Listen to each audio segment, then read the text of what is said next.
From Microbe TV, this is Office Hours for Wednesday, April 10th, 2024. I'm Vincent Racaniello, and welcome to our viral corner of the internet. Today I have a special guest for you at your request, Alan Dove.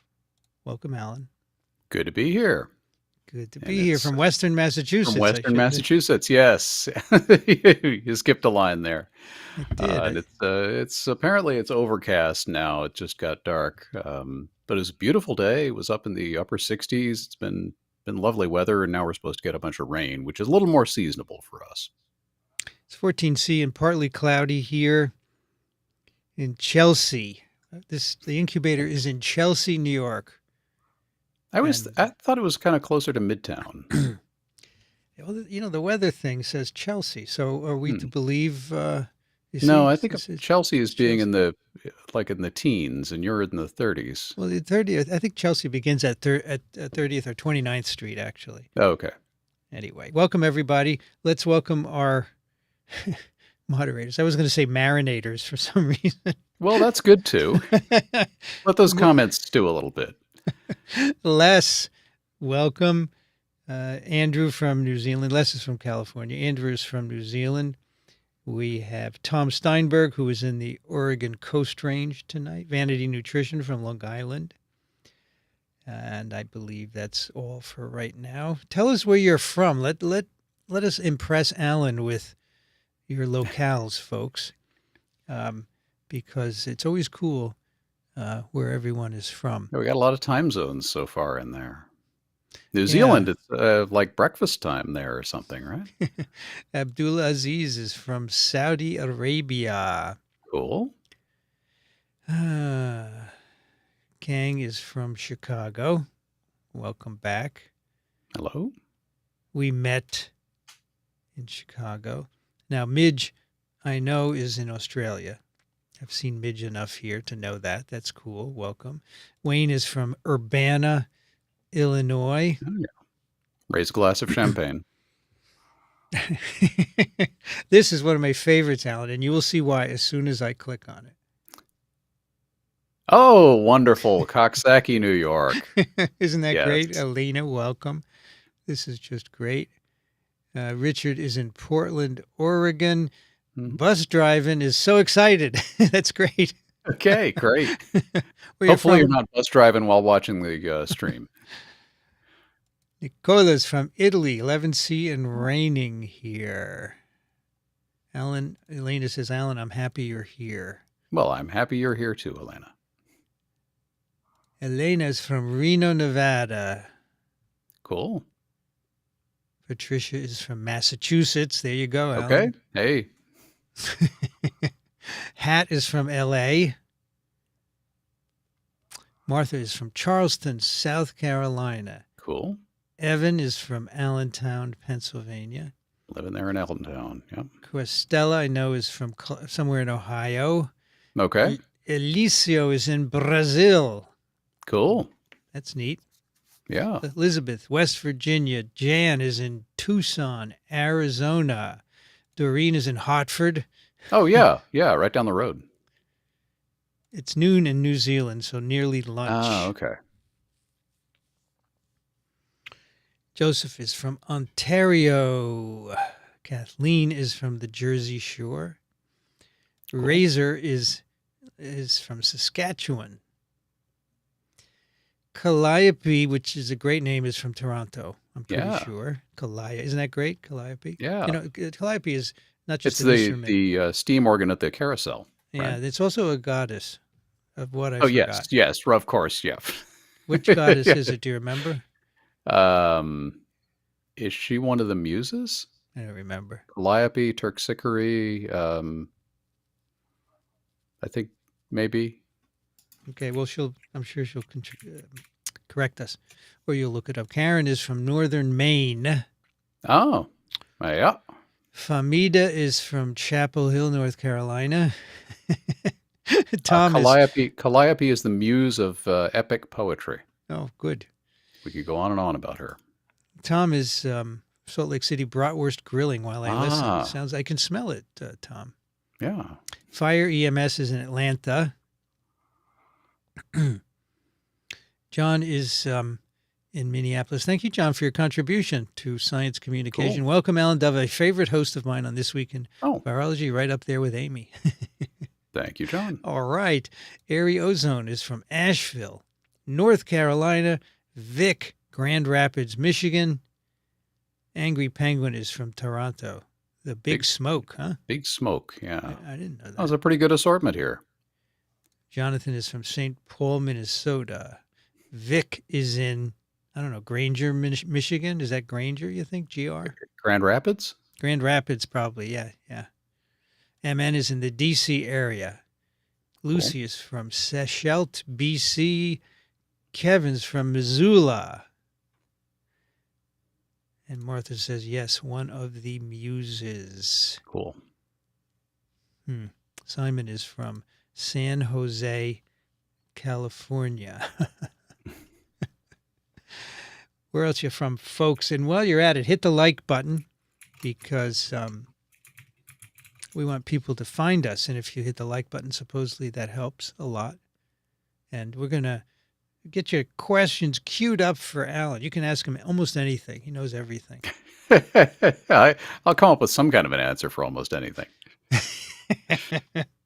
Alan, this is funny. I was at a symposium on Friday for Ian Lipkin. They did an old day thing for him, and to celebrate his career. And it was the earthquake happened around noon in the meeting room, right? And it's all shaking, and everyone's, it's a subway. Don't worry about it. And then 5 minutes later, everybody's emergency alert went off on their phone, right? I was actually doing a Zoom interview with somebody at Columbia when the earthquake hit, and I was talking to him. We're talking about his work, and all of a sudden, I saw his camera shake. I thought he bumped his desk or something. He said, "Oh, this is weird. There's this rumbling or shaking going on here, like a big truck, but I've never had the office do this before." And I said, "Well, maybe it's an earthquake." And maybe, yeah, maybe it is. And then about 30 seconds later, right about the time we were getting back, okay, let's get back on topic. My office started shaking. It was like, oh, wow. It was about 30 seconds later, and it propagated to Massachusetts. Okay. It's funny. Yeah, the little delay there. Well, Yeah. so Lori Garrett was in the room, right? She gets up. He says, "Turn off your phones, everyone. You don't need to hear it." And then, she's like that, right? And then 5 minutes later, the phones go off again. And she said, "See, you never listen to journalists, do you?" She's a riot. Just ignore the emergency alert. Yeah, always good advice. Then we had a panel later, and she was on it, and she said, nobody listens to journalists, just like you didn't listen to me when I told you to turn your phones off. Well, that was actually bad advice. I mean, if when that phone alarm goes off, it could be something that you actually need to act on. Yes, so I wouldn't turn it off. We have some more people here. Let's see. Mad Max Dog 65 is from Indiana. Welcome. Patricia is from Hustisford, Wisconsin. Elmug 1 is, Lori is in Pueblo, Colorado.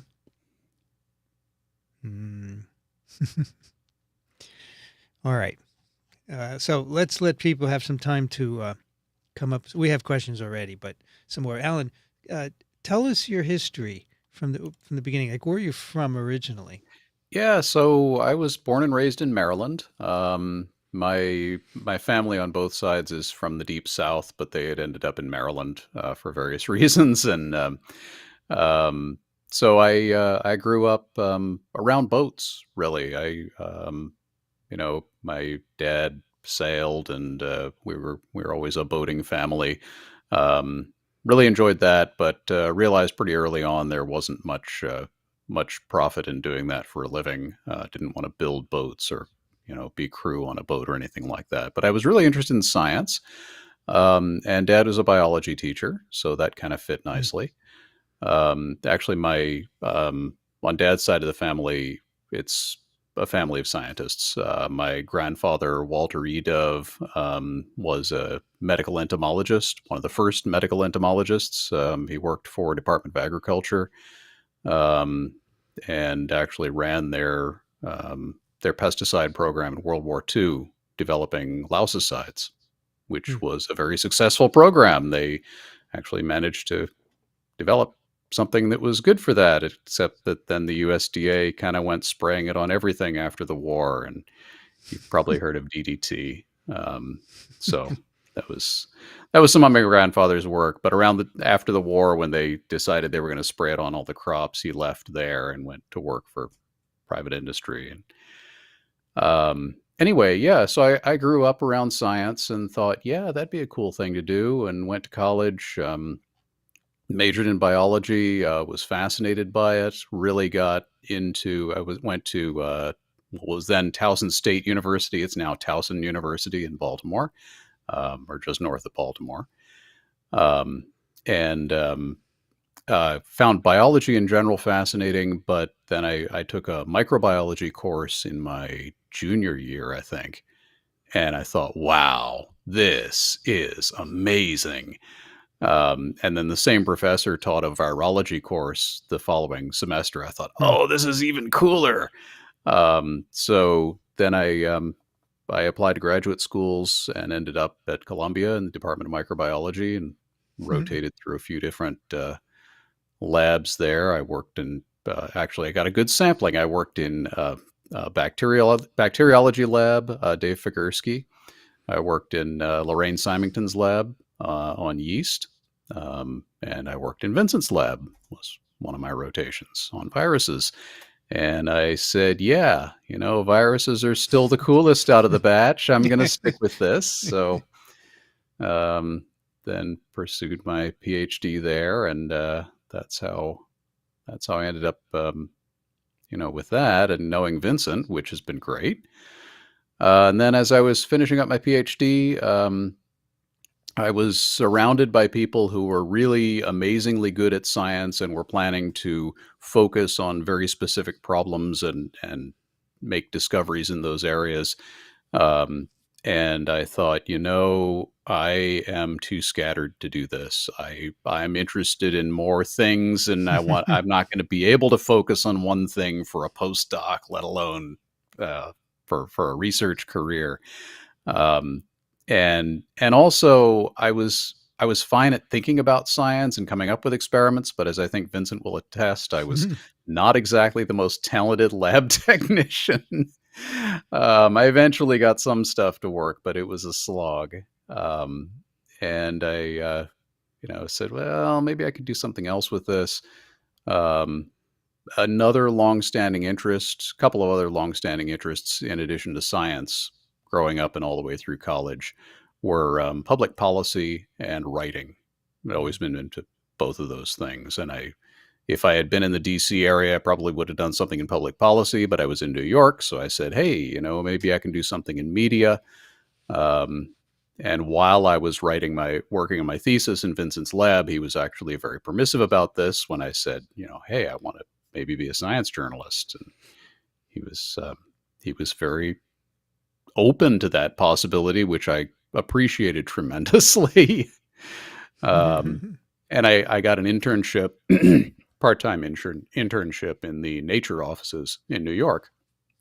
So I'd spend, excuse me, half my day finishing up my experiments and my thesis, and then I'd go downtown to the nature offices and spend half the day writing press releases and news briefs for them. And by the end, I had a thesis, and I had a little budding freelance career working for some of the nature journals. And then I declared myself a science journalist, and nobody's stopped me yet. So I'm still doing it 25 years later.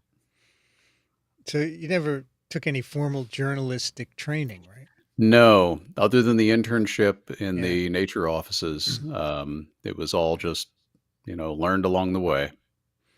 I So, did actually, for a while, several decade ago or so, I had an adjunct position at NYU in the mm, journalism school, and I Right. was teaching in their science.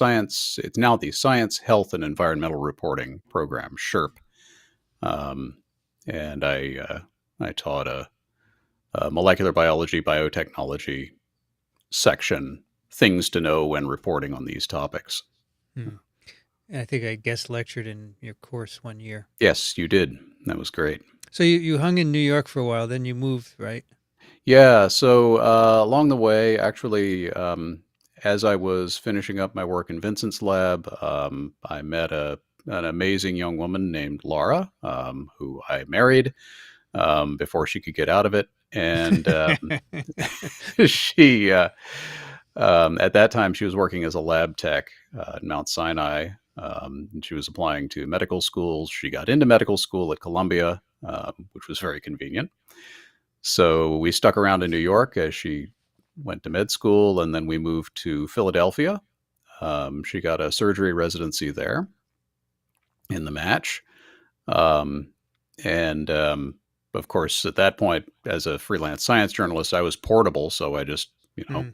packed up my office and moved to Philly. And we were in Philly for 3 years. And that was great. I really liked Philly. Such a fun town. Um, But after 3 years in surgery residency, she realized she really didn't want to do that for a career. it's it's very high pressure, and it's not as people think. Oh, surgeons make a lot of money. Well, they also pay a lot of money in malpractice insurance, and they have a lot of other issues Mm. that they need to deal with, and it just didn't seem like the kind of life she wanted. So she switched to psychiatry. Um, and then we moved back to New York. She did a fellowship at St. Vincent's Hospital in Greenwich Village, which is no more. Yep. Um, Yep. It's gone. but she did her Mm. finished her psychiatry residency there, and then did a fellowship. We moved to New Haven. So in New York, we actually lived in Chelsea for a year in Mm. this little awful tiny little apartment. It was right in Chelsea, and we're like, "Oh wow, live in Chelsea. This is great." And within 2 weeks of moving in, we're like, "Oh my god, we signed a 1-year lease for this. I can't believe it." It was this hole of an apartment that was barely had any separation between rooms, and we were cramped in there with no light, and there was loud. There was a bar down the street and a loading dock across the street. Anyway, then the other 2 years in New York, we lived on Staten Island, which was great. Mm. Um, but Cool. then we moved to New Haven. She did a fellowship at Yale, and then landed a job in Western Massachusetts. Where you are to this day, Yes. Western Massachusetts. Now, I remember when you came to me in the lab, you said, I don't think I'm cut for this. Can I do an internship at Nature a couple of days a week? I said, yeah, Yeah. sure. No problem. Yep. And then when I started TWiV with Dixon, I went with Dixon for a couple of months, and it was clear he wasn't going to, it wasn't a priority. And he just, at one point just said, I'm going to India for a month. So I said, I need to get some other people. And Alan was the first person I thought of. So he's actually the third person after Dixon to join TWiV. I thought it would be good to have a science writer's perspective, right? That's what I thought. And I said, hey, Alan, I emailed you. I started this podcast. It's getting some traction. Would you be interested? He said, yeah, I'd like to do that right away. No Yeah. hesitation. You sent me the podcast link, and I listened to it, and I said, this is the perfect use for podcasting. It was what, 2008? It was just starting Yeah. out. Yeah, that's right. And I said, this is great. There are, I don't know, maybe 1,000 people in the entire world who would listen to a show like this, and you can reach them with a podcast, and that's great.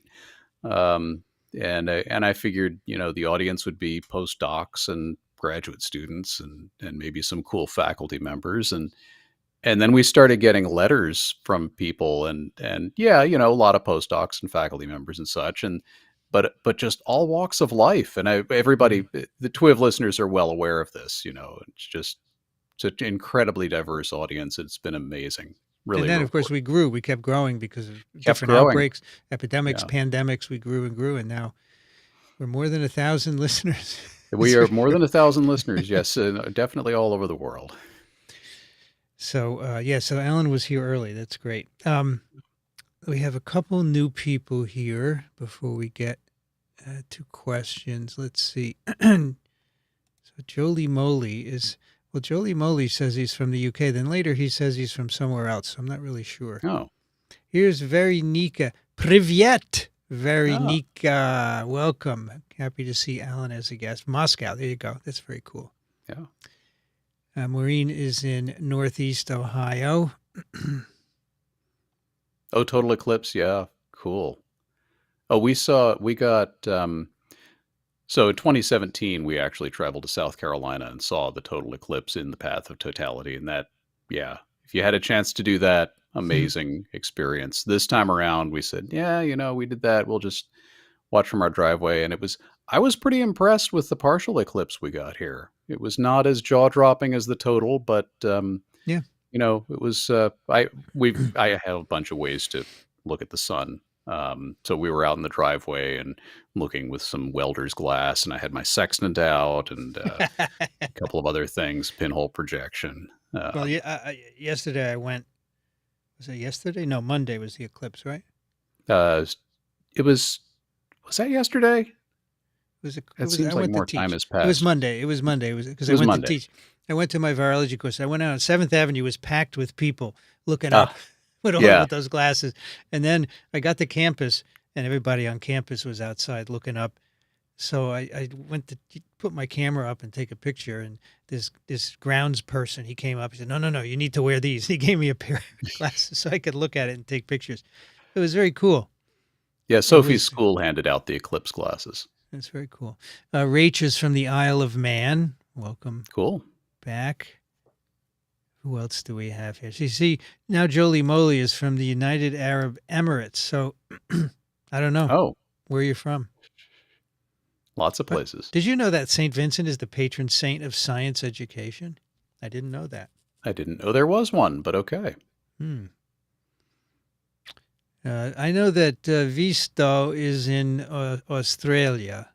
Okay. TWiV reaches all kinds of people, even people who did not know they were interested in virology. Yeah, that's absolutely true. Got to catch them all. And I like Kevin here with the arrows. 5-year watcher. Thank you, Kevin. Thank you, Kevin. Welcome. Okay. Oh, and Steph, our other mod, is here. Welcome, Steph in San Francisco. Hello, Steph. Thank you for joining us. And now let's go back to the top. There are some questions for Alan. There are also some virus questions, but we'll leave that. Here, this is the one I saw before we started.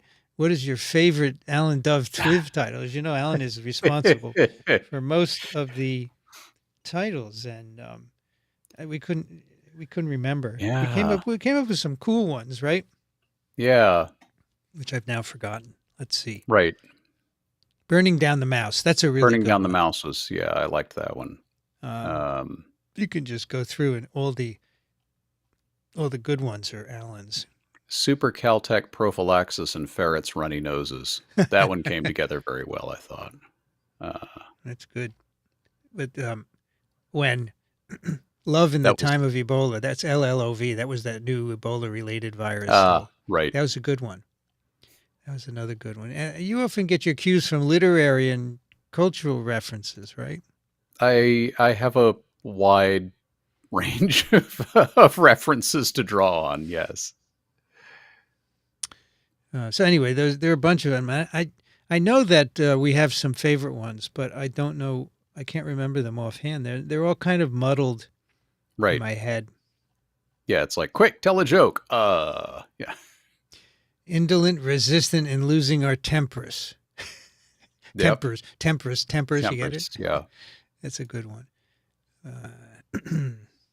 And the ones that don't have Alan on, which you can see, are rather unimaginative.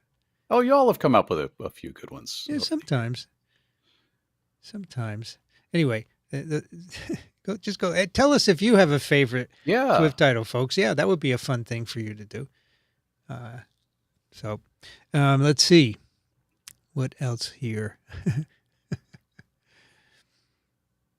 All right, so this is a question about cytokine storms. We'll leave that till later because we want to get Alan specifically. So I Midge think we came on should early. name cytokine storms like we do hurricanes. Oh yes, like hurricanes. Midge said, "So I've missed the live stream." She came on No, early. She said, "Did I miss it?" No, Midge, you're here. You came early. It's Vincent put the good. wrong date up first, but here we are. Yeah, when Ellen and I were sitting here, I said, "Ellen, there's no start button," and it turned out we had the wrong date. So I Yeah, just I actually changed that. emailed you yesterday about it, but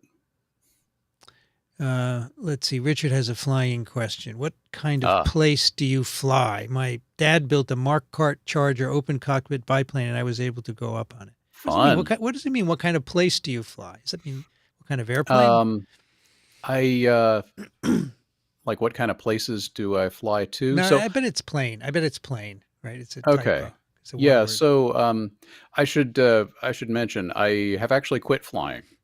Oh, Yeah. This is this has been something I've been thinking about for over a year. I had kind of reached a well, not a plateau, I guess a cruising altitude. I got into flying 10 years ago because it had been a lifelong dream. Always wanted to get my pilot's license, and then I did, and I really got into it. It became an important part of my life, and TWiV listeners have heard me go on about it. And got my instrument rating, and that was really really cool.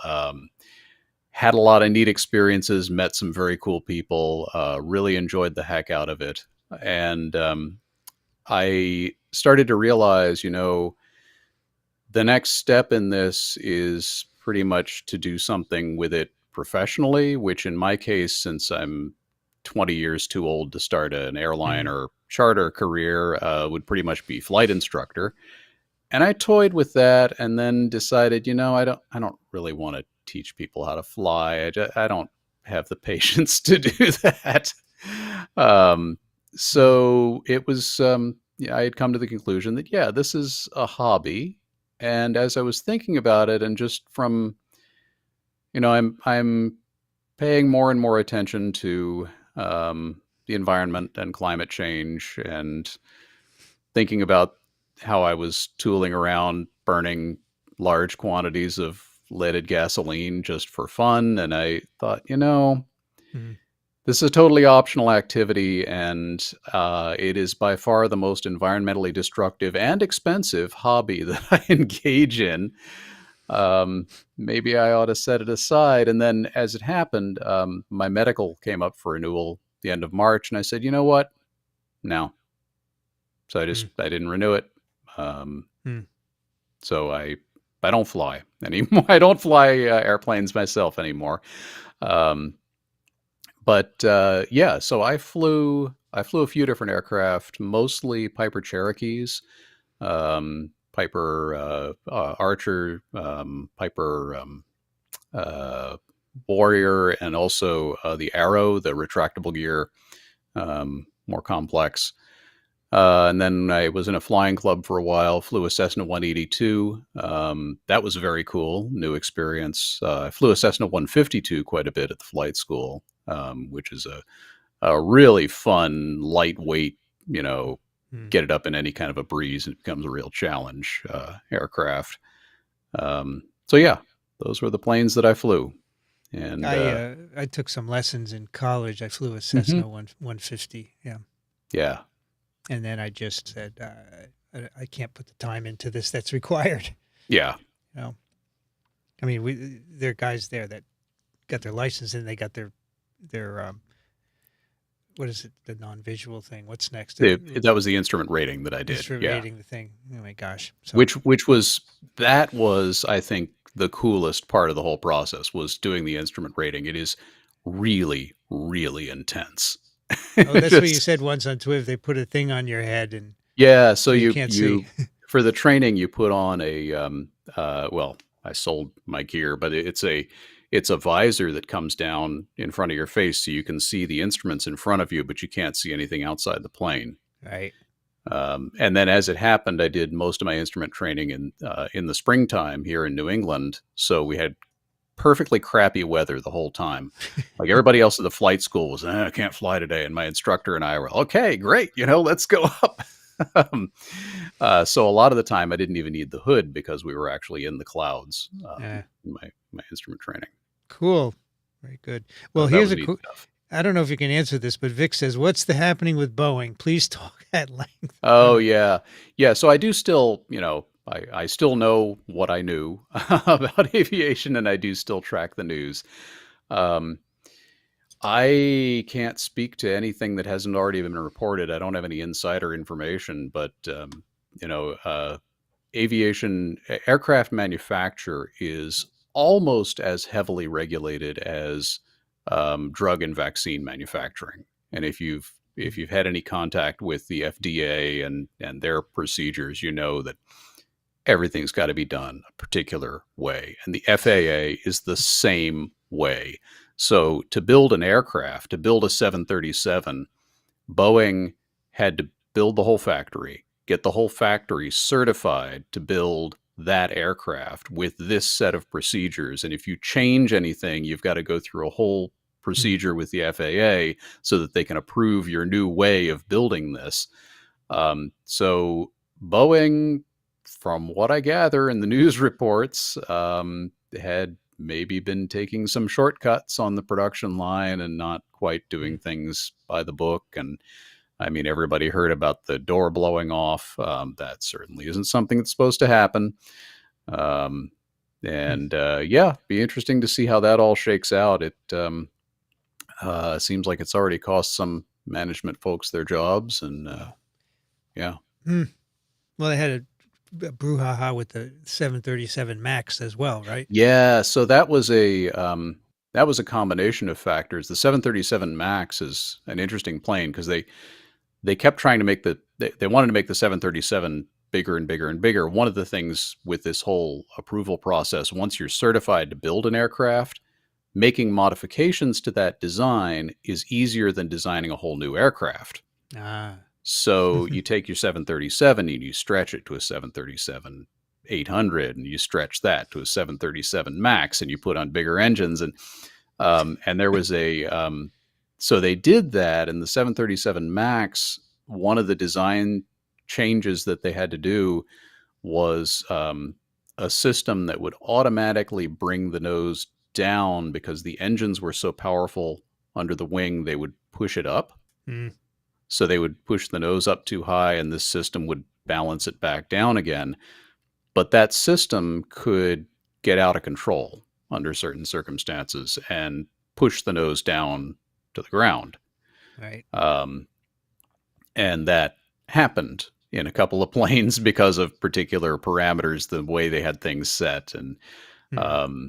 And the pilots had actually not been told. So when somebody's certified to fly an airplane like that, there's a whole thing with uh, learning all the systems in it, and there's a whole thick set of manuals that they go through. Um, Boeing did not include the information about this system, right? Hmm. and Nice. so pilots were pretty upset that there was this system that could crash the plane that they hadn't been told about, and uh, you know, it eventually shook out, and they got things straightened out as far as I have heard with the 737 Max. And a lot of that was just additional training for the pilots Hmm. because you can stop that from happening. You can pull a circuit breaker. You can, there are a couple of other things you can do. Um, and now any pilot who's certified to fly the 737 Max um, sits in a simulator and goes through the exact Hmm. accident chain sequence and has to respond to it. And so, Wow. yeah. So do you remember Hamish Young, right? Yeah. So his son now is a pilot for United flying Oh, big planes. cool. But I remember years ago, he started out with little regional carriers. He was Oh, over on yeah. the West Coast, getting Yep. slightly bigger and slightly bigger and bigger. And now wow, it's amazing. Yeah. Yeah. That's how that career path goes. Just sleeping on couches and eating vending machine food and flying little commuter flights for years, and then you finally get to I fly guess, the I guess you triple have to sevens love over it, the pole. right? You have Yes, to love it. it is a career for people who absolutely love flying. And then if I think you also have to love making airplanes, it sounds, as well. Yeah. It's not for everyone. All right. We have from John, what are hypoallergenic cats and Ah. why were they a good idea in principle? Right. So this is something I had on my blog. It was one of the very first things I ever put on my science blog back in the early 2000s. There was this story. There was a company called Allerka, which it was the early days of the biotech boom. There was a big influx of money that had just come out of the dot-com companies, that bubble burst. And so the money from that got funneled into biotech companies. And there were all these innovative, weird ideas floating around. Allerka was a company that was founded to develop hypoallergenic cats. And the idea was to basically selectively breed out or genetically engineer out the genes that make the dander allergenic. Hmm. So you could have a cat. I mean, people who are allergic to cats can have one of those Sphinx cats that doesn't have any fur or has, just a little fine downy fur. But if you want a normal looking cat and you have bad allergies, the idea was that they could make these hypoallergenic cats. And apparently they had some degree of success, but there wasn't a big enough market for this. So the company went out of business. And I just blogged about it again a little while ago because I was going through all my old blog posts and sorting stuff out. And I saw that. And I said, oh, yeah, I should revisit this topic. I wonder whatever happened to Allerka. And if you look them up, their company website still exists. But it's what I would call a memorial. It's the company is gone, but there's this website about how, they had done this and they produced at least one cat, I think, that was a hypoallergenic. And my theory is that some wealthy financier who backed the company had the cat and decided to keep the website online. And I don't know who they are. I emailed the website administration address and never heard back. I don't think they want to be known. But yeah, I don't know if they were a good idea. I don't think. Well, now that I'm volunteering at a local animal shelter, I don't think we need any way to produce more cats in the world. We I love cats. We've got 3 of them running around the house somewhere, but there are plenty of them. And if you are allergic to cats, as I say, there are those Sphinx cats, or you could have a different pet or something. Kevin here says, Alan, the headphones and chair back always make you look like Darth Vader. There you go. It's a little bit. Yeah, it does. Yeah, I could see that. Hat says, Alan, just to say your recapitulations on TWiV are extremely helpful for us novices. Now, if you can say you think or okay, we will feel more at home. You think? Okay. Andrew says, I was listening to an London School of Economics podcast, and there was an AI journalist giving a talk. I mean, I guess he was talking about AI, not an AI journalist, right? Oh, yes. Okay. Who switched from immunology. What does Alan see for AI in microbiological research? It's hard to say. It's right now, I think what's happening is there's a lot of what I would call a sort of a textual pareidolia. So pareidolia is the tendency to see faces in everything. It's a natural human. We are programmed to see faces. And so if you see anything that looks vaguely like a face, you'll think it looks exactly like a face. And what's going on now with AI is ChatGPT grabbed all the headlines because it writes text that seems like it, makes enough sense that it could have been written by a person. And you can generate images that if you don't look too closely at the eyes or the hands, they look like they could be actual people. And so we're at this point where it seems convincing enough that people are saying, oh my God, the machines are starting to think. But you quickly realize if you play around with some of this stuff that there isn't any thought behind it. The machines don't actually understand anything. So there are definitely applications for machine learning and for various, whatever you would call, AI in microbiological research, especially for things like genomic scale analysis, where you've got these data sets that are so enormous that we're already writing programs to analyze them. AI can be very helpful in narrowing down, here are some potential correlations. Here are things that jump out from this data set if you turn a training model loose on it. And that's already being done. And I think there's a lot of potential in that. I don't think we are anytime soon, if ever, going to get to a point where the machines are coming up with really innovative research questions. I just don't think that that's something that AI has the capacity for. I think also some protein structural analysis, maybe predicting. Yes. We already see that with absolutely fold at home, things like that, right? Right. But it's going to be more useful in that, I Yeah. think, as well. Yeah. Vic wants to know, why is there a phage pillow on the cat's chair? Oh, that's from TWiV 499, right? Yeah, I have one here, but you can just see it.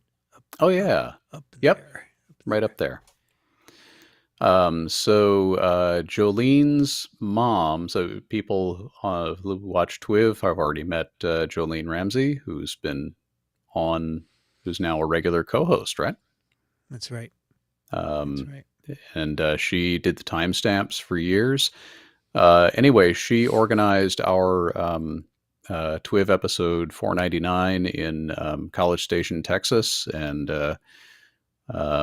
is, as you've probably surmised, if you've seen her on TWiV, extremely smart and extremely organized and good at managing things. And it was just a wonderful, we were all I think Rich said at some point, I'd like Jolene to organize my life.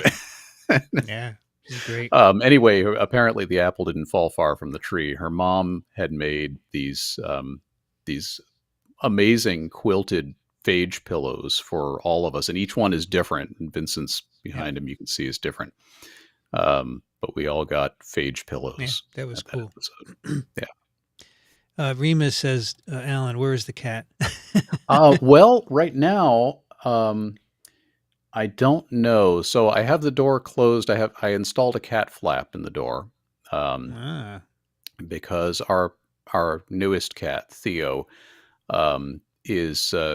gets very lonely sometimes. And so initially I would close the door for TWiV, and then Theo would be outside pawing at it and meowing. Nice. I said, okay, fine. So I installed a cat flap. Theo is the only one who really uses it. I think all the cats have figured out how to use it. Oliver, so Theo is the short-haired black and white cat who you've probably seen. The short-haired black cat, sorry, who you've probably seen. The short-haired black and white cat, who you might have caught a brief glimpse of at some point, is Oliver.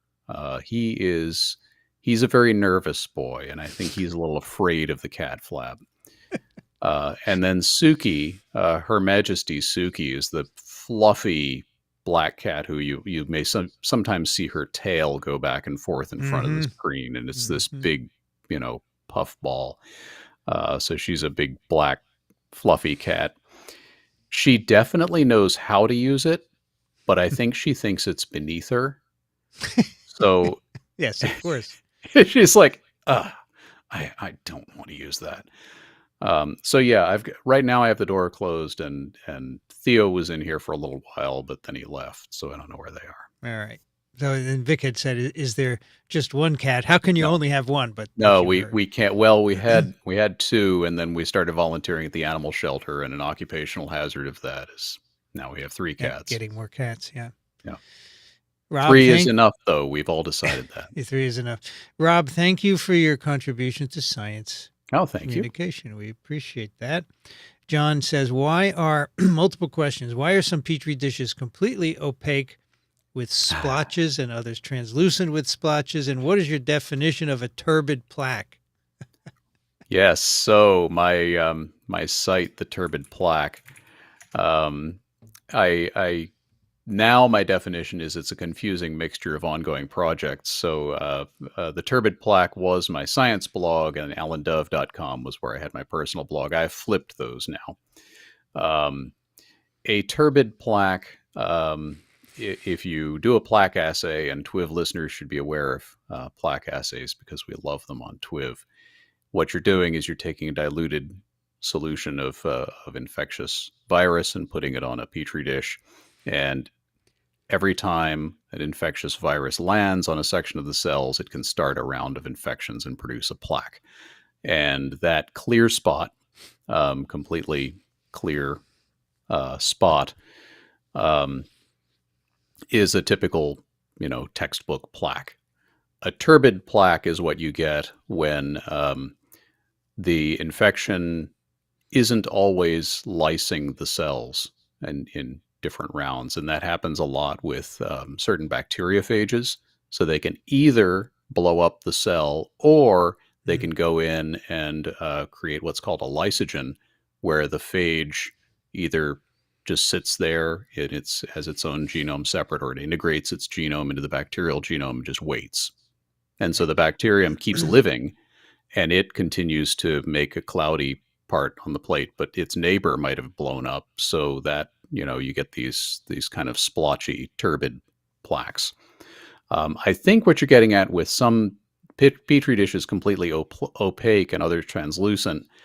If you're doing a bacteriophage plaque assay, you do this on a lawn of bacteria, and that's translucent.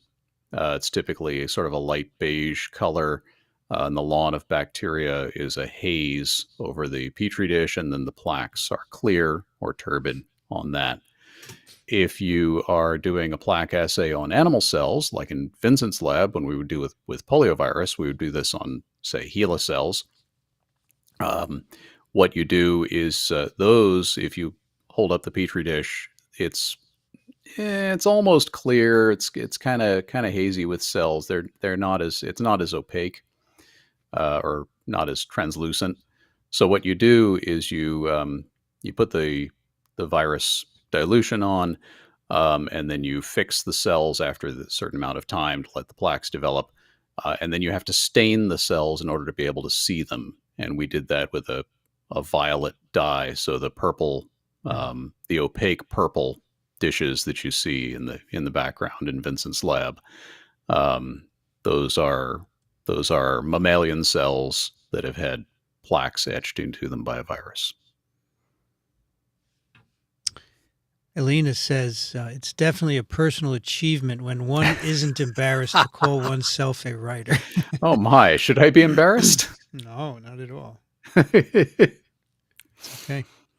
Ray says, wondering what you think about Bayer being involved in food production, the largest seed producer and pharmaceuticals. Well, the food business worldwide is very, very concentrated in very, very few hands. And Bayer being involved, I mean, how do I feel about ConAgra being involved? How do I feel about Archer Daniels Midland? There's a handful of enormous companies, not all of which are even publicly traded. I mean, some of them are privately held companies that are accountable to basically no one, running the food supply. So Bayer being involved in food production, yeah, I mean, that's par for the course. Is that an ideal world? Maybe not.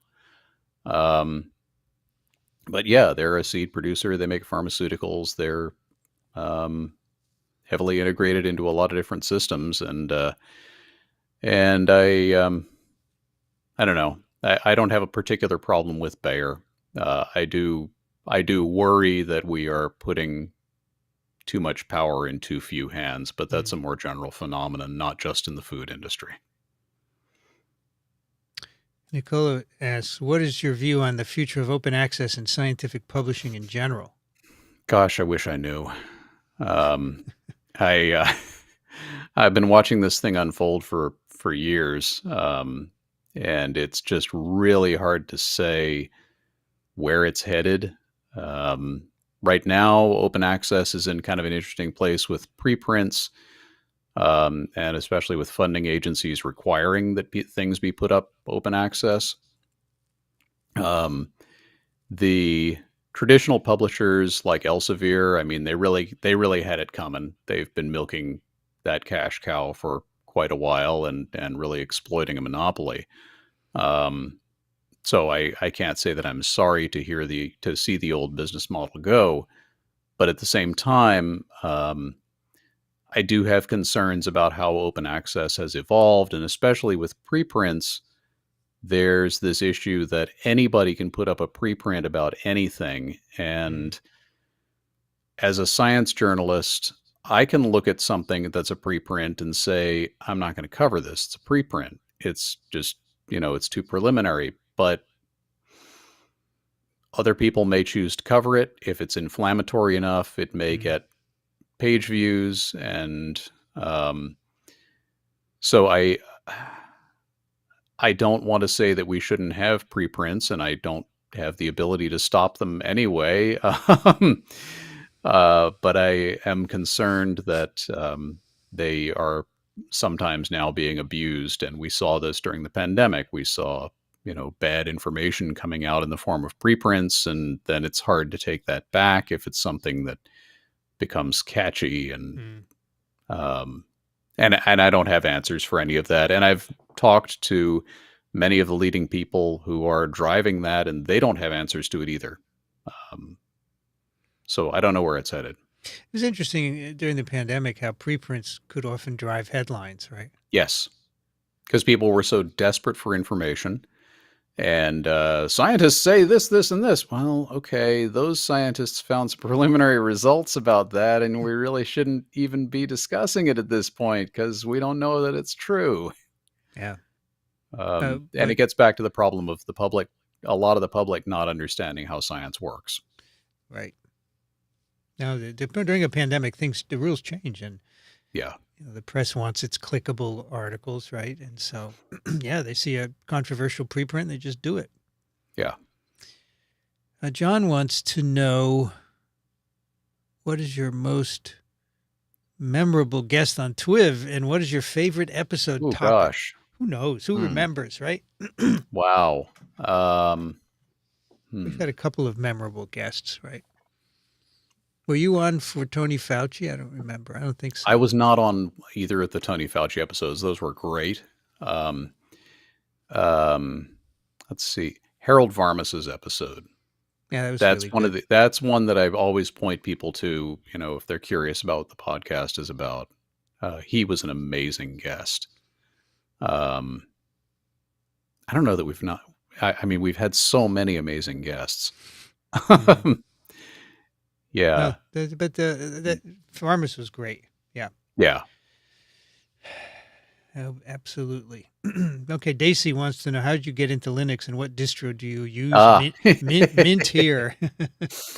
Yeah. So I have tinkered with Linux off and on for quite a few years. I used Macs in the lab, and then I used them in my freelancing for quite a few years. But the Apple operating system, I guess it was about 5 years ago. It was getting to a point where Apple was making the desktop more and more like the iPad and locking down more and more things. And just, I didn't like it. Apple and I, kind of started to think different. Um, and, uh, And so I said, I've tinkered with Linux. Maybe it's mature enough to actually use as my daily operating system. Um, and so, yeah, I switched to that 2018, I think, as my main desktop. And on the work desktop, I run Ubuntu the long-term service package, and the reason I do that is because there's actually proprietary software that I need to be able to use. Most recently, Zoom. There have been a few other things over the years that I just need them to work properly the first time. And with Ubuntu, there's a corporation behind it. They make sure that the stuff that people are going to commonly use is actually going to work. Mm. However, on my ham radio computers, I'm now running Debian, and I've got just a stock Debian testing desktop with KDE. Yeah, Mint looks cool too. I tinkered with Mint a little bit. Stuck with the GNOME desktop on Ubuntu because, again, on the work desktop, I need it to be predictable.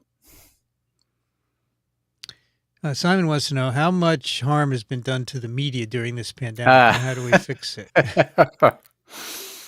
37 gigajoules of harm has been done to the media. No, there's a lot that's been going on in the media industry for a long time, and the pandemic was it hastened a lot of trends that were already well underway. How do we fix it? I don't have an answer for that, and I can tell you that the people who are paid corporate wages to figure it out also don't have an answer to it. Some people will tell you that subscription-based models are the future. Some people will tell you that there's still hope for the advertising-supported model.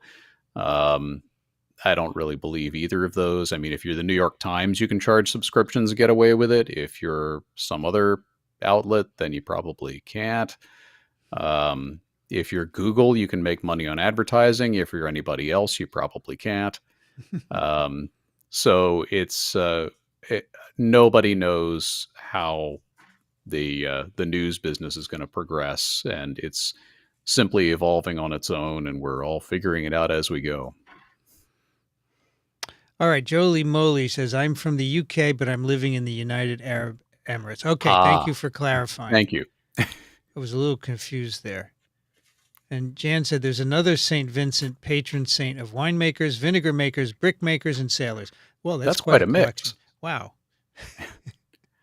Let's see. So you can have a bottle of wine, and then it goes bad as vinegar. You get mad, and you throw a brick, and it hits a sailor who's walking by on the street. Okay, St. Vincent. Rima said, my cat watched your cat on TWiV. Yes. Oh, good. Come on, Theo. Come on, Theo. We're talking about you. Come on up. Oh, now that I want him to come up, of course, he's not going to come up. Oh, cats don't obey, right? He's a cat. Come on, Theo. Theo. Come on. Your audience is waiting, man. Yeah. All right. Anyway, maybe he'll come up. John says, I don't know what this means. RTX 4090 or something more reasonable. Is your stream on Steam on Linux OS? Did you play BG3? I enjoyed What Remains. I don't know what any of this means. Oh, okay. So he's talking about gaming. Okay. Yeah. So I do not have a super high end gaming system. I have an NVIDIA 1660 GTX card. It's a very, very low to mid range. Here's Theo. Theo just came in. It's a low to mid range graphics card. And I have not played Baldur's Gate 3 yet. That's the latest in the Baldur's Gate series, which is based on Dungeons and Dragons, Vincent, which you've probably heard of. I remember that. Yeah. Yeah. Ages ago. That's my era. Yeah. What Remains of Edith Finch was, I think, a pick that I did on when I was picking cool indie video games. Actually, I think Rich may have played that one. So yeah, that was a good game. Games I've been playing lately have actually mostly been on the Nintendo Switch. Tears of the Kingdom is amazing. The critics are absolutely right. It is a truly worthy sequel to Breath of the Wild. Super Mario Brothers Wonder would have been Game of the Year if it hadn't come out the same year as Tears of the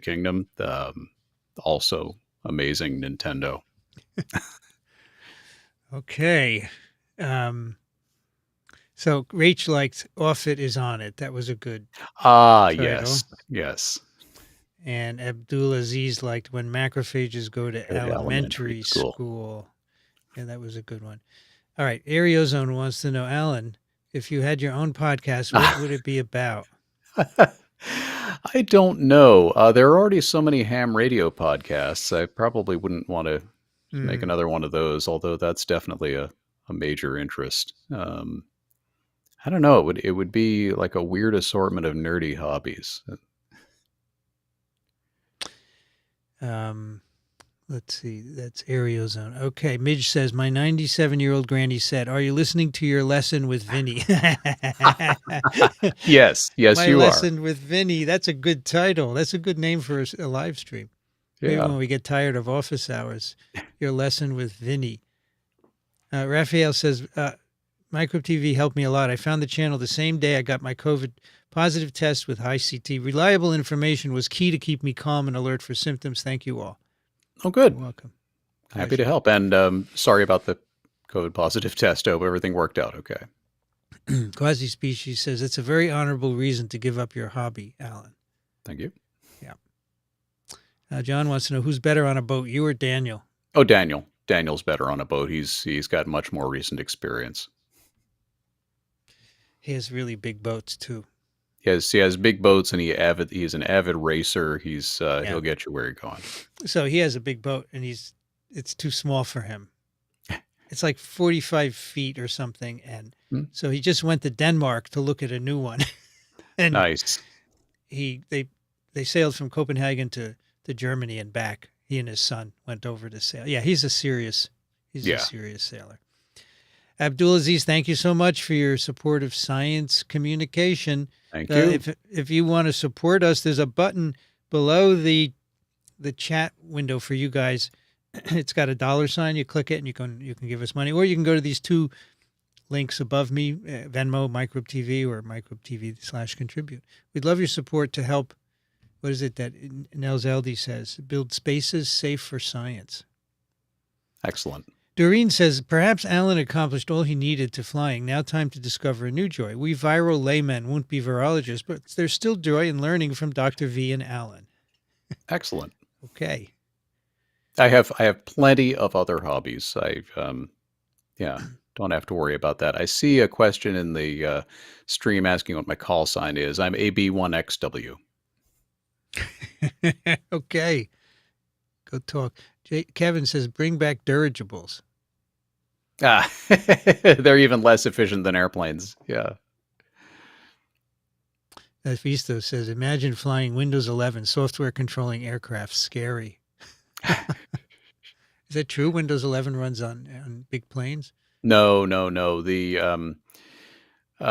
automation systems on aircraft are as stringently regulated as the rivets. They're tested in all kinds of conditions, and they have to pass a bunch of checks. And they don't run.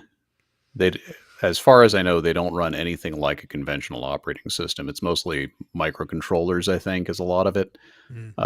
Maybe on the newer ones, maybe on the more sophisticated jets, but it would not ever be Windows. Nobody would do that. Except on the entertainment Windows. Sometimes the entertainment, yes, right. No, that's a separate system. Nobody cares about that. And sometimes it's Linux. I notice because I see when they reboot it, the Penguin comes up. Also in the airport, all those big monitors, they sometimes reboot. They're typically Windows also. Right. Yeah. All right. Here's a science question. I don't think we have an answer, but we can bring it up. What are the possible mechanisms for T cell exhaustion seen in some patients with long COVID? I don't know. T cell exhaustion. The immune system is at it again. Yeah, the T cells killing cells. This happens in hepatitis B. The T cells keep killing, and then there's a receptor on their surface, right? Like checkpoint receptors that get engaged, and then they're rendered exhausted, and then that's what checkpoint therapy does. Is it reverses that blockage so the T cells can come alive. That's used for some cancers, for example. But maybe it's a similar thing in long COVID, but I haven't really read the literature on that, so I don't know. Yeah. I'm sorry, I got summoned for a game of fetch. No worries. Jonathan said, if people are interested in airline mishaps and explanations of them, Blanco Lirio channel is excellent and approachable deep dives. Deep Okay. dives. I see There what you you did go. there. Yeah. So Vic says, I'm allergic to cats and have from 4 to 7 at all times. You're conditioning yourself. Exposure therapy. Oh, I heard that. Yeah. He wants me to play fetch with him. Look at that. Yes, he'll be back in a moment. and He now he'll learned that from Oliver, And he who will also bring it plays back fetch. to you, and then you do it back. He will bring it back. He will, when he gets Wow. in the mood for this, he will play this until I lose interest. That's interesting. Yeah. Kevin said Ford Trimotors were still flying here in Missoula for Johnson Flying Service, later a CIA front when I was a little kid in the mid-'60s. Wow. That's cool. Vic says, well, what is the real deal on certain breeds having less of the dander, such as Siberians? Any truth to the fact that they do not produce the enzyme? I don't know. Maybe. Or they produce less of it. I would expect, I'm not surprised that there'd be strain differences in that. Rima said, we need cats. There you go. Two emojis for cats. Vanity said, I dreamt I was on a 767 from Madrid to JFK and I had to land the plane. It was so real that in spite of it being 15 years ago, it feels like it really happened. So Vanity is one of our moderators, just a flight attendant for okay. Delta, I believe. I bet you would do fine. Yeah, I was going to ask you. So if the pilots died, could someone come and fly the plane? Yeah. So especially if you're on a 767, you could get on with air traffic control and they can put on somebody. They'll find a pilot to talk you through it. And the 767 is most likely equipped with what is sometimes called autoland. It's a type of equipment that can be used on certain instrument approach systems to navigate the aircraft all the way down to the runway and actually land it. So yeah, you could talk through that and push the right buttons and get to an airport and land. And if you were on a less sophisticated plane, I suspect that most people could figure out how to land without too much damage. I mean, the worst part is probably coming down too hard, right? Yeah, smashing the wheels down. You might come down to, if you had somebody to talk you through it, you could get the plane on the ground, and you don't have to pay the insurance, so everybody'd be fine. So Vanity says there were 3 pilots in her dream, but if all of them were incapacitated as purser, I guess I would have been the next in line. Sure. I didn't even hear that. Hello, everyone. I'm the purser on this flight. Yeah. So now I know that that's the person who's going to take over. Who's going to take over if all the pilots get incapacitated. Doreen says, what does Alan think of the Purina Live Clear cat food that is supposed to bind to the allergens in their saliva? I don't have any thoughts about it because I wasn't even aware of it. How about that, huh? Yeah. I mean, I can't imagine it's 100%. No. Like anything, but maybe it helps. I don't know. Will says, we have 6 cats, 5 British short hairs, and 1 ragdoll whom we adopted because its owner was allergic. Wow. Definitely doing your part. Yeah, you can tell us your cat stories if you'd like. That's fine. Yeah. Rach says, have you heard of Manx cats? Oh, yeah. They don't have tails, right? Yeah, they have little dock tails, I think. Are they? I think they're born that way, or do they? I think they're born that way. Yeah, yeah. We just talked about how humans lost their tail on TWiV last week, right? And people were talking about Manxes who are naturally without a tail. Tailless. Yeah. But there are about 40 people who have been born with tails, and that.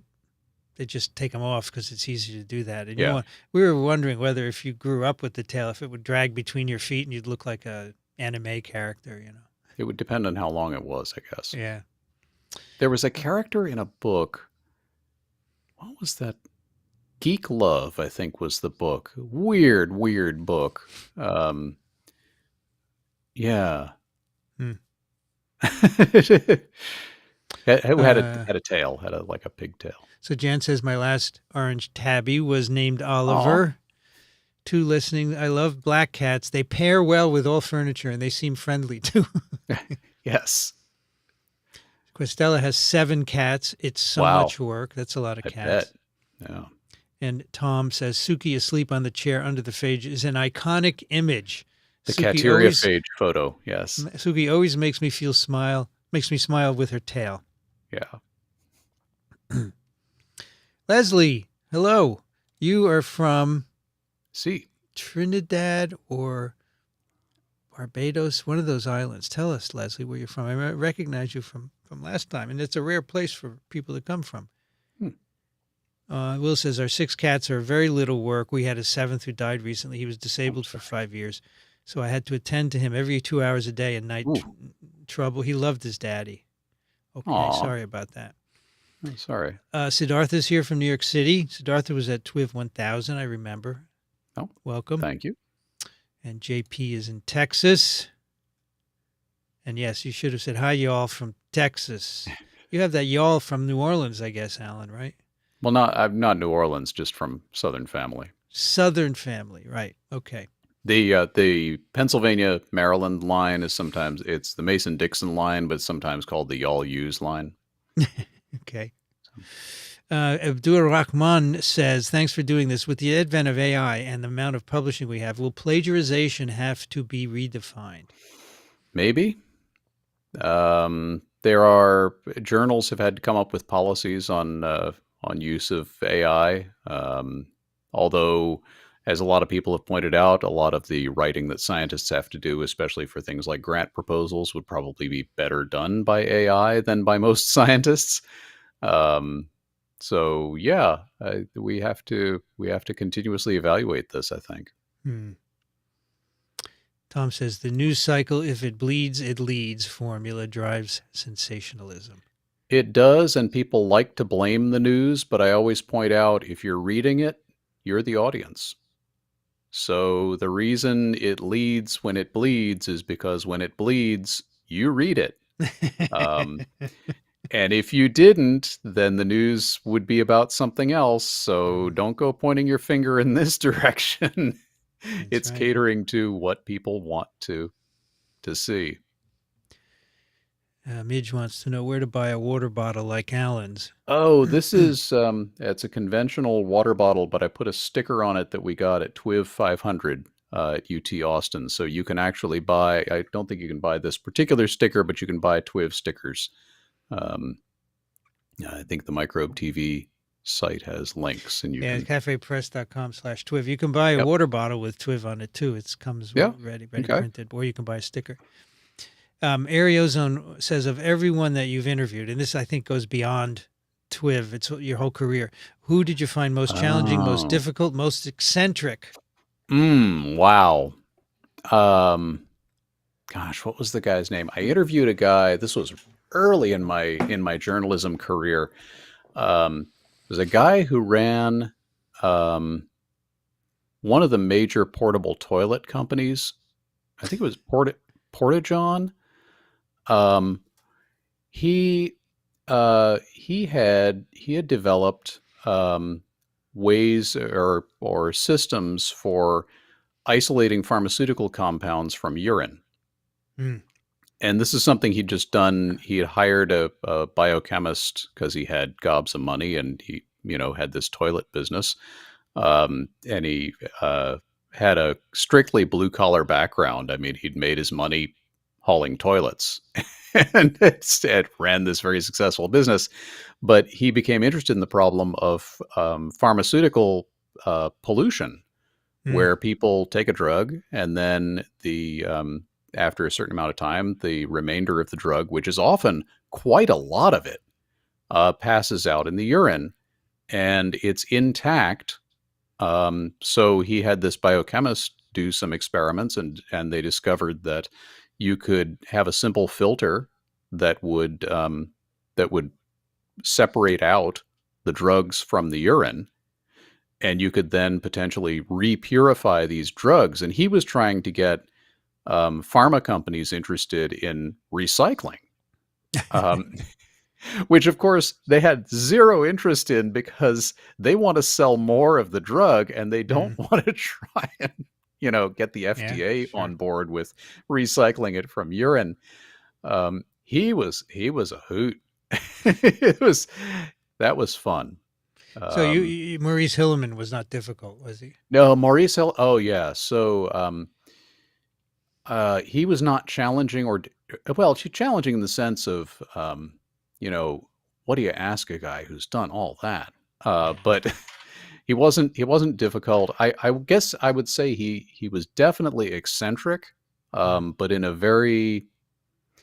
way that was enormously valuable to humanity. I did a profile of him for Nature Medicine. And in talking to him, whenever I do a profile of somebody, I like to get to know what they do outside of work.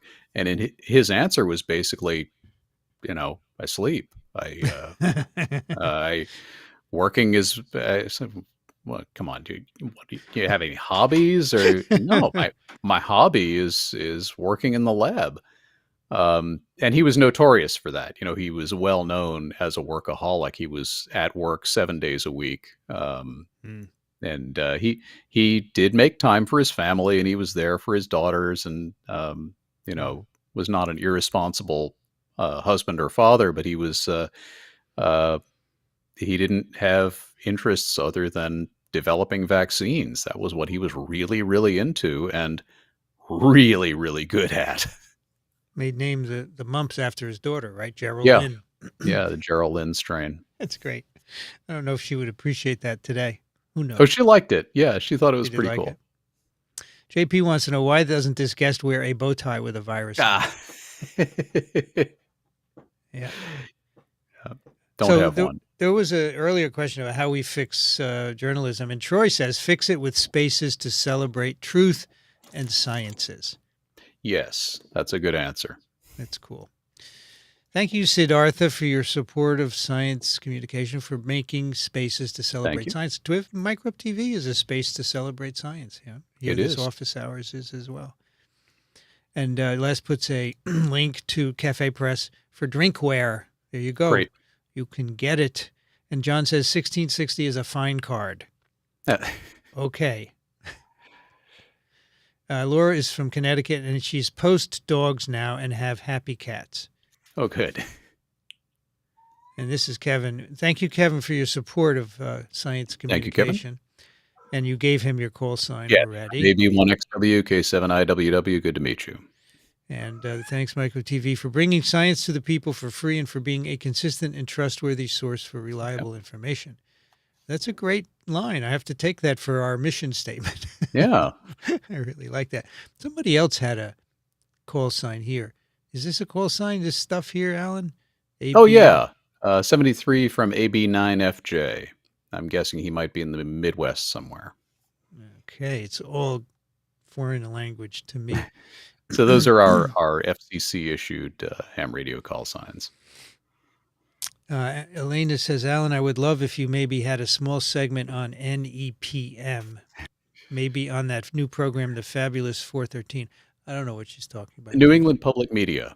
Oh, that is, National Public Radio. That whole thing. Their local franchise is New England Public Media, and they have a program, The Fabulous 413. That would be cool. Yeah.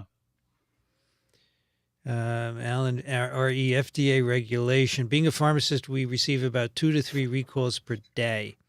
Been an Ubuntu user for over 15 years. Not for everyone, but the price is right and security is great. Yep. Yes. Oops, Alan. It's ALAN. That's correct. That's right. Just joined the stream, and if it hasn't been answered, what is your laptop? Oh, yeah. So, well, I did have to buy another Mac laptop, which Laura rebelled about the Ubuntu desktop that I had put on her desk. So I said, okay, fine. I probably ought to have a Mac in the house still. So we do have we have a MacBook, that's actually pretty current and running Mac OS. But my my other laptop, my actual, Linux laptop is that's running. That is now running Debian with KDE. It's a ham radio computer. It is a 2011 MacBook Air, and with Debian on it, runs great. Apple considers it obsolete, but Of course, they want you to buy new ones. yeah. It's their model.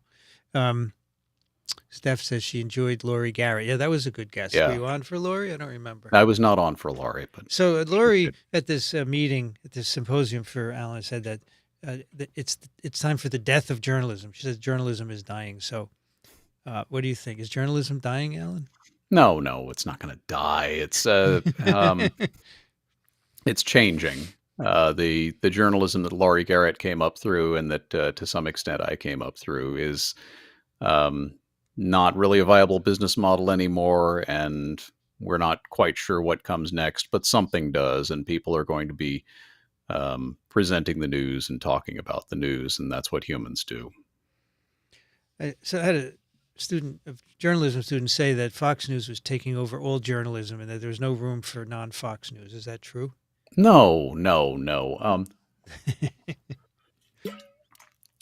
Yeah, I mean, they have a particular model. It's not clear that their model is going to do very well over the long term. And yeah, things are changing. That's what's going on. It's not dying. Laura says, I bought a vet manual years ago for cat care. I think it's called Burritt's Manual of Veterinary Medicine. I learned so much from this book. I had a chapter on coronaviruses I read before COVID hit. It's nothing like reading. Yeah. All right. Some sciencey questions here. Jolie says, have you considered that mucus aerosols containing SARS-CoV-2 stick to surfaces, which is why there are few examples of COVID fomite infections? If they stick to surfaces, there would be more fomites, I think, right? No, I just thought it didn't survive well on fomites. Maybe. I think that's probably gets inactivated very quickly. I just don't know the answer. Nobody's really done any work on this, right? As far as we know. Right. We do know that it's not really transmitted a lot by fomites, but we don't know why.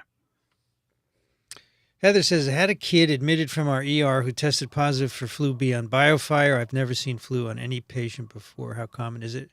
It's quite common. Flu B? Yeah. It's in the vaccine, in fact. It's that common. Yeah. If you look at the CDC weekly report, you see that there's a substantial amount of flu B all the time. Yeah. Yeah. To clarify, we always see influenza A if it's influenza positive. That's it. Well, that's interesting. It may be a regional thing, too. I don't know. Oh, look at this. The Kate Rubins episode may be applied to Baylor's space medicine program. Oh. How cool. Excellent. I'm glad that we inspired someone. Yeah. Rima says the cat meow in the background is so lovely. That is Theo. He has a very, very cute meow. Denise says flight attendants sometimes have flying time also. Yeah. I knew that. I've known a few flight attendants who. You mean actual flying, not just on simulators, right? No, right. So I have met flight attendants who were taking flying lessons and others who were licensed pilots.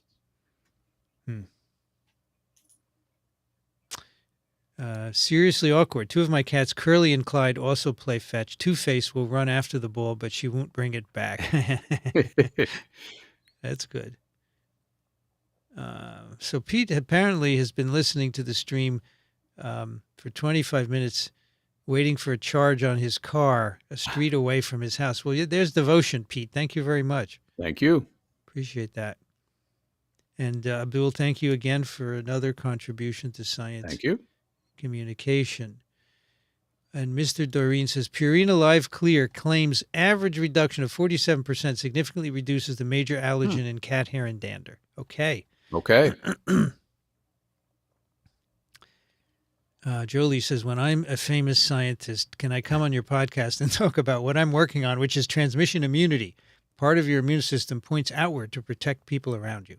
Well, you don't have to be Sure. famous. You just have to publish solid work, Yeah, and we'll be happy to talk about it.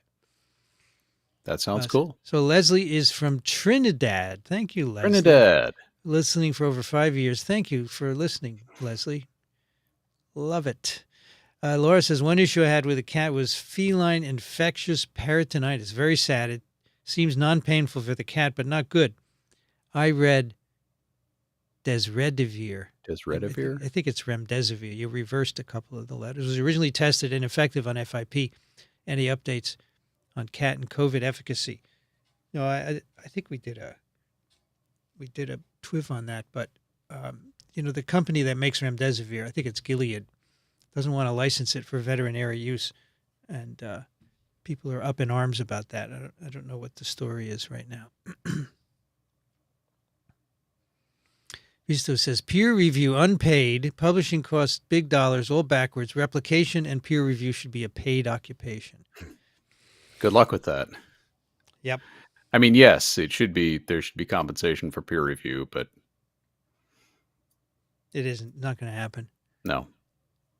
New York Cohen says, as a journalist, do you get frustrated watching any of the political coverage of, say, the last 9 years or so?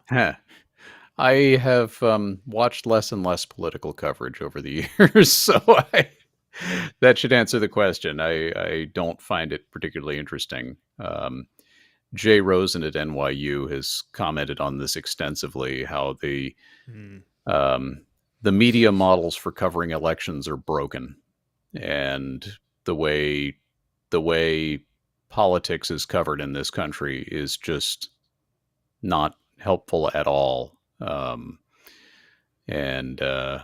Unfortunately, the people who are doing the reporting don't know any other way to do it, and so they continue to do the same sort of betting on the horse race type of coverage because that's easy. Yeah, no, I don't follow it. Elizabeth says, Alan's cat sounds like one of mine. I keep answering the TV meows. And Lisa's here from Columbus, Ohio. Welcome. Doreen, thank you for your contribution to science communication. Appreciate it. Will says, journalism faces challenges. The BBC used to be a bastion of truth, but now it's the voice of conservative government. All journalists should pursue the search for truth. Ideally, yes. Closest version of the truth by deadline. Simon says, with the pandemic gone, it seems no one is really looking seriously into far UVC or building air filtering system standards so we could do better next time. Do you see any activity in these areas? Not really. There has been, so basically what was put in place during the pandemic has mostly been kept in place. There's a little bit better ventilation in public buildings, and I don't know, maybe if people are designing new public buildings, they might be thinking along these lines, but the problem is that most buildings are on a multi-decade life cycle, so it's very, very hard to retrofit stuff, and I don't see much being done on that anytime real soon. Antivirals are cheaper. Antivirals are cheaper, and there's a lot we could do better next time. Ariozone says, what the heck is a ham radio computer? Oh, yeah. So people are thinking of ham radio as vacuum tubes and old tech. And yeah, we do that. But there's a tremendous amount these days of digital ham radio where you connect a computer to your radio, and then you digitally modulate the signal to make contact with people. I haven't gotten as much into that as some people have, but the thing that I use it for is you can connect the computer to the radio so that your logging program, when you're keeping track of who you've talked to, will automatically record what frequency you're on and the time, and then you just enter the call sign of the other person. And I also have it set up so that I can type on the keyboard and use that to send Morse code over the air, which is I do like sending by hand with a key, but if I'm in a radio contest and trying to maximize my number of contacts, then it's easier to do on a keyboard. Got it. So I have a computer I actually have 2 computers in my ham shack. And here's our listener from Malaysia, Krishnan, learning a lot from your podcast. Thank you very much. Thank you for joining us. Thank you. And at 9:30, that'll do it. I think we could Okay. close down this broadcast. Let me thank everyone for coming tonight. Our moderators, Andrew, Vanity, Nutrition, Les, Steph SF, Tom Steinberg, and Les. I already said Les.